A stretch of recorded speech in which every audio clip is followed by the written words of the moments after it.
નમસ્કાર ઉમેદવાર મિત્રો, સ્વાગત છે તમારું આપણી આ યુટ્યુબ ચેનલમાં જેનું નામ છે ગુજરાતી જીકેની જમાવટ।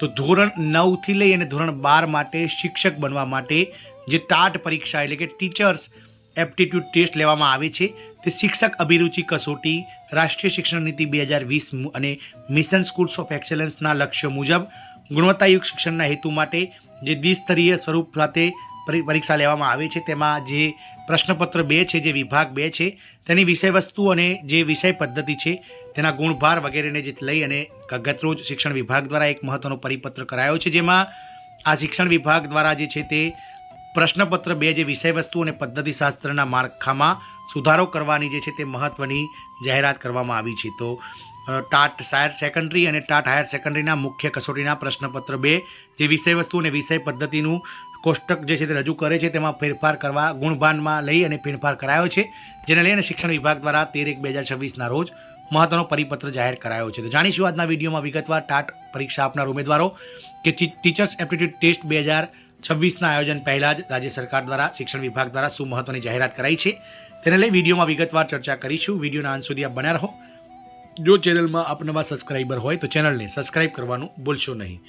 તો 13/1/2026ના રોજ એટલે કે ઉત્તરાયણની પૂર્વ સંધ્યાએ ગુજરાત રાજ્ય સરકારના શિક્ષણ વિભાગ દ્વારા રાષ્ટ્રીય શિક્ષણ નીતિ 2020 અને મિશન સ્કૂલ ઓફ એક્સેલન્સના લક્ષ્યો મુજબ ગુણવત્તાયુક્ત શિક્ષણના હેતુ માટે દ્વિસ્તરીય સ્વરૂપ સાથે શિક્ષક અભિરુચિ કસોટી એટલે કે ટીચર્સ એપ્ટિટ્યૂડ ટેસ્ટ ટાટના આયોજન બાબતને લઈ અને મહત્વનો પરિપત્ર કરાયો છે, જેમાં ગુજરાત શિક્ષણ વિભાગનો 29/4/2023નો ઠરાવ અને રાજ્ય પરીક્ષા બોર્ડ ગાંધીનગરનો 26/8/2025નો પત્ર ક્રમાંક વંચાણે લીધેલ છે।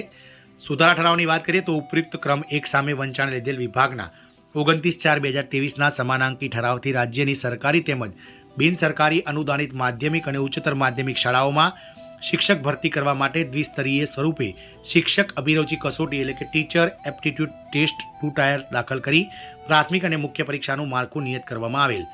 ઉક્ત ક્રમ 2 સામે વંચાણ લીધેલ ગુજરાત રાજ્ય પરીક્ષા બોર્ડ ગાંધીનગર 26/8/2025ના પત્રથી ટાટ સેકન્ડરી અને ટાટ હાયર સેકન્ડરી મુખ્ય પરીક્ષામાં બેસવા માટેની લાયકાતના ધોરણમાં તથા ટાટ સેકન્ડરી અને ટાટ હાયર સેકન્ડરીના મુખ્ય કસોટીના પ્રશ્નપત્ર 2 વિષય વસ્તુ એટલે કે કન્ટેન્ટ અને પદ્ધતિશાસ્ત્ર પેડોગોગીના માળખામાં સુધારો કરવા દરખાસ્ત કરેલી હતી, જે સરકારશ્રીના વિચારણા હેઠળ હતી। પુખ્ત વિચારણાને અંતે ઉક્ત ક્રમ 1 સામે વંચાણ લીધેલ વિભાગના 29/4/2023ના ઠરાવમાં નીચે મુજબ સુધારો કરવામાં આવે છે। ઉક્ત ઠરાવ સાથેના પરિશિષ્ટ 2માં દર્શાવેલ ટાટ સેકન્ડરી અને ટાટ હાયર સેકન્ડરીના મુખ્ય કસોટીના પ્રશ્નપત્ર 2 વિષય વસ્તુ અને વિષય પદ્ધતિ સજ્જતાનું કોષ્ટક 2 રદ કરી નીચે મુજબનું કોષ્ટક ઉમેરવામાં આવે છે।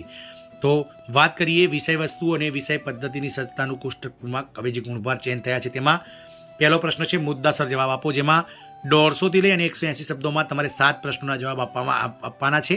દરેક પ્રશ્નના 5 ગુણ મળશે એટલે કે 35 માર્ક્સ તેના ગણાશે। બીજો પ્રશ્ન છે જવાબ માંગ્યા પ્રમાણે જવાબ 100 થી 150 શબ્દોમાં 7 પ્રશ્નો, દરેક પ્રશ્નના 4 ગુણ, કુલ 28 ગુણભાર રહેશે। ત્રીજો છે 1 કે 2 વાક્યમાં જવાબ, જેમાં 11 પ્રશ્નો ફરજિયાત છે, દરેક પ્રશ્નના 2 ગુણ હશે, જેમાં 22 માર્ક્સ મળશે। ચોથું છે હેતુલક્ષી પ્રશ્નો, દરેકના 1 ગુણ, જેમાં ખાલી જગ્યા પૂરો, જોડકા જોડો, સાચા ખોટા વગેરે કુલ 15 ગુણનું રહેશે, જેમાં 15 માર્ક્સ મળશે। આમ કુલ ગુણભાર 100 આ રીતે ગણાશે।